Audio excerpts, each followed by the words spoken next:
Now, if you have the same input polarization state for the photon, but now your physical device is oriented differently. You have a polarizing beam splitter that is oriented to transmit plus and reflect minus. Well, in this case, you get only this atom, which is in this port here, will get atom 1 will get excited. The other one will not get excited. Then you start with the product state, you end up for the atoms with the product state. Okay? So no entanglement transfer. So whether you are going to use, and this is something that I said from the beginning, whether you are going to use one mode decomposition or the other depends on the boundary conditions. I said this many times. And the polarizing beam splitter is a boundary condition. If it's oriented to transmit H and reflect V, then H and V is the best, is the most adapted mode decomposition to the problem, to the physical problem that you have. But if it's oriented to transmit plus and reflect minus, it will be the other basis. Okay? And of course, the entanglement that you measure will depend on how you are going, which mode structure that you are going to choose. So, also, if we go to the same problem of the polarizing beam splitter, and now we input a pair of photons, one photon with polarization E plus and one photon with polarization E minus. When I translate this state into the H and V polarization modes, then I have this 2, 0, minus 0, 2. So if I input a pair of photons, one polarized at plus, one polarized at minus in a PBS, they are both either be transmitted or both reflected. So it's a polarization Hong-Ou-Mandel effect. Zela. Yes, sure. I have a question. I'm confused. When you have the equality in the second line, this is after the beam splitter, no? This? Yeah. Where I have oh, no, this is not after the beam splitter. No, this is not after. Well, it can be before the beam. It's just anticipating what is going to happen in the beam splitter, if you want. Okay. So the beam splitter is playing the role of the unitary. If you want, yes. It's just a base change, then they're just changing the basis. Well, you see, before the beam splitter, let's say we can put in the following. There is before the beam splitter, I can choose whatever basis that I have, okay? I wouldn't say that this is the state after the beam splitter. This is not true. Because after the beam splitter, I have two different paths. Then I would need to add here to the mode structure an additional label, which is the path. Okay? So here I'm not talking about path. So since I'm not talking about path, I'm assuming that in all cases here we have the polarization states of a single path. However, it is anticipating what is going to happen in the PBS. Remember, the PBS in quantum information language is a control gate. It's depending on the polarization, it will flip the path. Okay? If the polarization is H, it doesn't do anything to the path. If the polarization is V, it flips the path. So here, it's not true to tell this, that this is the state at this part here. Because in this case, I would need to add in the label here the path information, the path mode. Okay? But in any case, this mode decomposition before the PBS is anticipating what is going to happen in the PBS. Sure.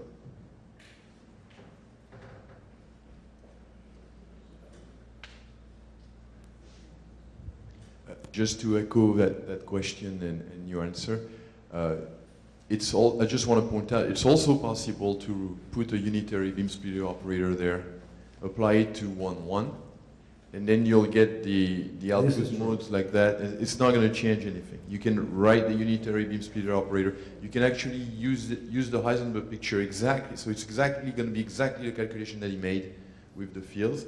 So because the Heisenberg picture is much easier to calculate, but you can calculate the state by applying a UBS to the state. Like if you really want to do it, cross all the T's and dot all the I's, it works, and it's exactly the same result. And so you'll get the state exactly as you wrote it. Yeah, this is true. This is true. You can write it. This would be the equivalent of the Schrödinger picture, to write this as an operator. Yeah, but I would say that actually this is a bit more complicated because, as I said, it brings the longitudinal, the input ports into the problem. Okay. But what Olivier is saying would apply to this wave plate that I assumed here. So I assume that I can have in the input, the two input photons, they are at H and V, and then I put a half wave plate to turn them into plus 45 and minus 45. Okay? Well, in this case, I can either use the Heisenberg picture, I transform the operators, okay? I transform the operators, or I can use the Schrödinger picture and describe this by an operator acting on the state. But this is much more complicated. This is much more complicated if you choose the Schrödinger picture. Okay?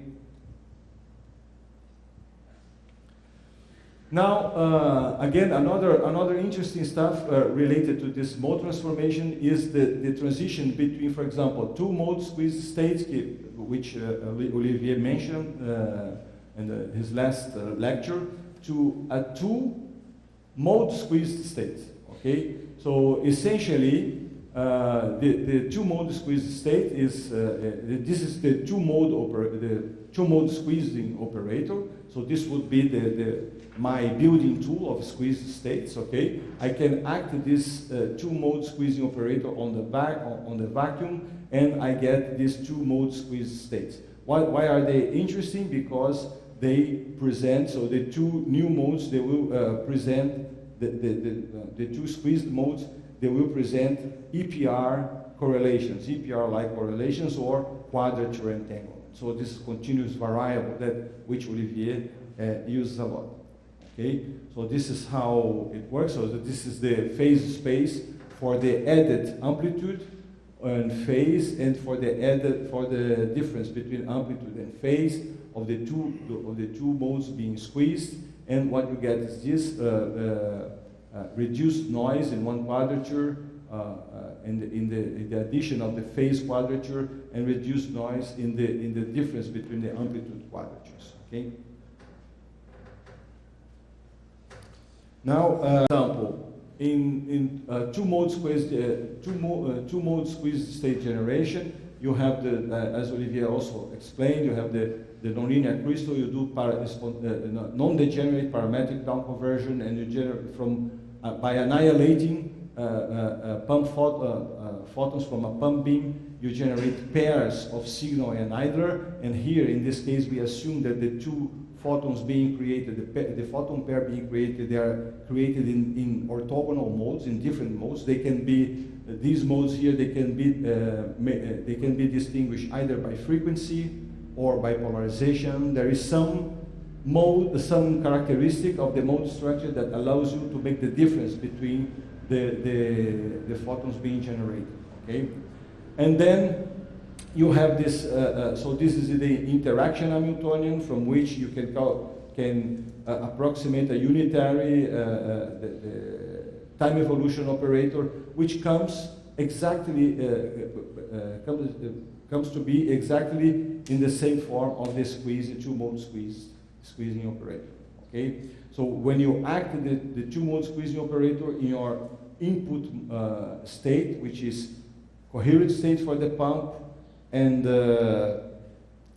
vacuum state for signal and idler, okay? And here this is the approximation the non-depletion approximation that Olivier mentioned, in which the annihilation operator is substituted just by the coherent state amplitude of the input beam, okay? And then what you get out is just a product of a coherent state in the pump and a two-mode squeezed state in signal and either. Now, the single mode state is the single mode squeeze state happens when you have, for example, this the crystal now emitting pairs of photons in the same mode. Okay, in the same mode. Then you generate this kind of time evolution operator, and you generate the single mode squeeze states in the output beam here. Now, it's a well-known technique, so many people use this kind of technique to measure the EPR correlations, which are, for example, this is a lot used, for example, in São Paulo by the group by Marcelo Martinelli and also Olivier and many others. So essentially, you have, for example, in a beam splitter, the two input modes. Suppose the two input beams, they are entangled in a two-mode squeeze states, and then you use the input-output transformation of the beam splitter, and you show that this this squeezing operator here, it factors out as a product of single-mode squeezed operators in the two output ports here. Okay, so in fact, this you can do more than this. You can show, for example, that a two-mode squeezed state, like this one here, it's a superposition of Fock states with the same number of photons in each mode. So it's a very specific form. It either have one photon, either zero, either one in both, two in both, three in both. So in this expansion here, it never appears a case in which the number of mode U1 is different from the number of photons in mode U2. You don't know how many photons are coming in, but you know that whatever is the number of photons in this mode, this will have the same photons. This is what is a two-mode squeeze state is. Okay? And then the output, I said the output from the mode transformation that appears here, the output is a product, a tensor product of the, so here,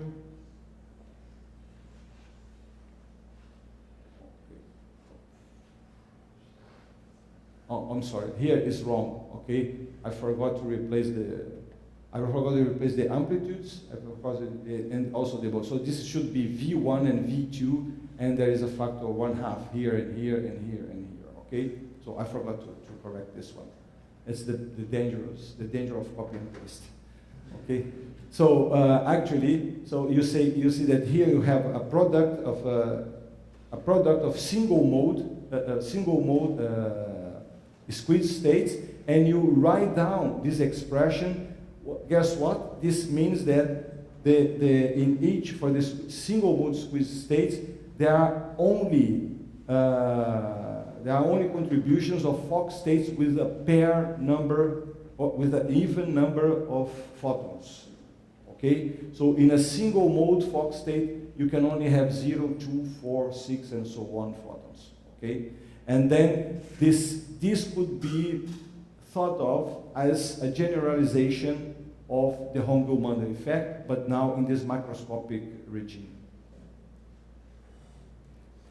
So, the two-mode squeeze state will then this transformation allows you to measure the quadrature entanglement between the input modes in the beam splitter U1 and U2 as individual quadrature squeezing at the output modes V1 and V2. So this is a standard technique to measure the EPR correlations in intense laser beams. Okay.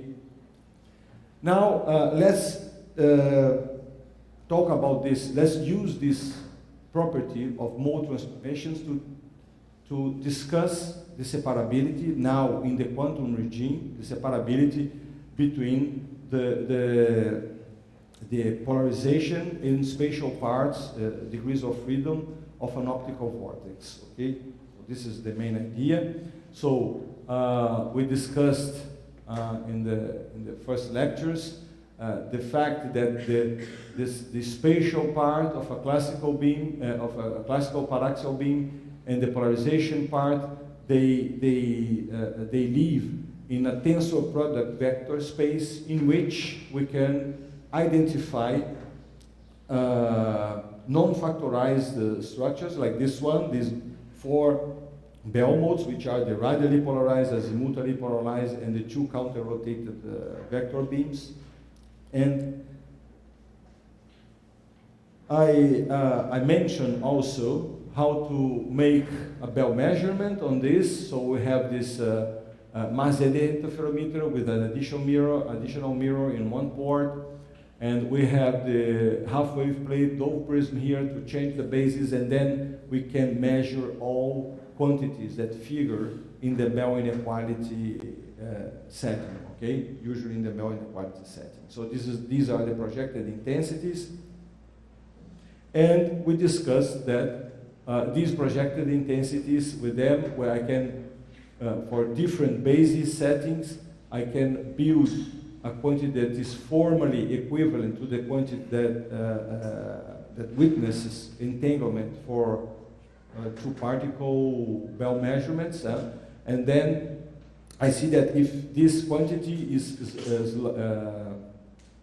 small, if the polarization and spatial part, if they are separable, then this quantity must be smaller than 2. If this quantity surpasses the value of 2, then the polarization in the spatial parts must be non-separable. Okay, they must be non-separable. And they are Bell-like when it saturates at 2 square root of 2. Now, let's use the discussion that we developed about mode transformation and quantization of the electromagnetic field in this scenario here. So, suppose I will write a general, okay, field configuration in quantum language, and I use the mode structure of the vector or the Bell modes here, okay? Then I have the corresponding annihilation operators that multiply the modes, okay? And then I have an alternative mode decomposition, which is the separable mode structure that compose the basis, the mode basis, okay? So this is the base, I'm talking about the basis of the mode structure. Okay, so these are factorized. H, Hermite-Gaussian, horizontal polarization, Hermite-Gaussian, horizontal, vertical polarization, and so on. Okay, and what happens is that, of course, we know how to establish the transformation between the non-separable modes and the separable ones. So these are the mode transformation, and following the recipe that we mentioned in the beginning, I can build also the corresponding relationship between the creation operators in the separable mode structure or in the non-separable mode structure. And I am going to use this as the building block to define Fock states in the vector modes. So that's the question. That's the main point that we want to address. Suppose I have, I want to study what are the properties of a single photon prepared on this polarization, radio polarization mode here. Okay. Well, this is the point that we can address with this mode, with this operator transformation. So, suppose I have a single photon prepared on this HH mode. So it's a single photon with horizontal polarization and Hermite-Gaussian horizontal, Hermite-Gaussian shape. Okay, so I can define this. I can build this state by acting the corresponding creation operator on the vacuum, or I can build the state with of a vertical polarized photon with vertical Hermite-Gaussian shape, also by acting the corresponding creation operator, and then I can form Fock states. For example, one photon Fock state in the radial mode. Okay, so since the the psi plus and psi, they only involve combination of HH and VV. So I will not refer to the other modes, HV and VH, okay? So what happens is that a single photon in the radially polarized mode is an entangled state. It represents an entangled state between the HH and VV modes. Okay? If I have a pair of photons, one in the radially polarized and one in the other one, the psi minus, then I will have the same kind of Hong-Ou-Mandel state. Either both photons at HH or both photons at VV, if I use the HH and VV decomposition. Okay? Now, so as you can see here, an entangled state, a single photon state of this entangled mode structure, is a non-separable mode structure. It can be translated to an entangled state. It's really an quantum entangled state between modes HH and VV. A single photon here. It represents an entangled state between modes HH and VV. Now, what about coherent states? So, if I have a coherent state, I can define the coherent states in modes HH and VV by using the corresponding displacement operators, but then I can see also that a coherent state in the radially polarized mode can be written as a displacement operator, and from the operator relation, the operator transformation, I can show that this displacement operator in the radially polarized mode is a product of displacement operators in the modes HH and VV. Okay? And this shows that a coherent state of a radially polarized mode is a product of coherent states between the two composed modes. So this is a point to stop and think a little bit. Okay? I am saying I have a radially polarized mode, which is a non-separable structure. If I have a single photon on this mode, then it's an entangled state between modes HH and VV. But if I have a laser beam, I just pass a laser beam through some mask that prepares the radially polarized, then it's not entangled. It's not quantum mechanically entangled. It's not entangled in the HH and VV decomposition. Okay? So, because entanglement depends on the way you impose partitions. This is true, and this will appear at Fock states and squeeze states. However, the coherent states, they are very special. The coherent states, they are special because they are separable in any mode decomposition. So if you have your electromagnetic field prepared in a coherent state, it doesn't matter whether it's multimode or not, and you make no matter how you make transformations in the mode structure, the new mode structure that you obtain is also in a product of coherent states. It's always factorized. So this could be a different aspect of the classicality of coherent states that is very rarely talked about. So usually people talk about the classicality of coherent state because of the properties of the expectation values. For a quantum particle, the expectation values of position and momentum that oscillates as a classical harmonic oscillator, okay? Or for the electromagnetic field, because the expectation value of the fields they have this sinusoidal behavior that also resembles the classical ones. But there is a further classicality aspect of coherent state that they are separable, they are factorized states in no matter how you decompose the mode structure of the electromagnetic field. They are always factorized, always. Okay? So this is very important. So we can then come back. So this is what we did with the referees at that time. We come back to our experiment, Bell measurement experiment, the Mars-Eder interferometer with an additional mirror. We precede this interferometer with rotating devices like the wave plate for polarization and the Dove prism for the Hermite-Gaussian structure. And then now we are going to quantize the input and output modes of the whole device. So this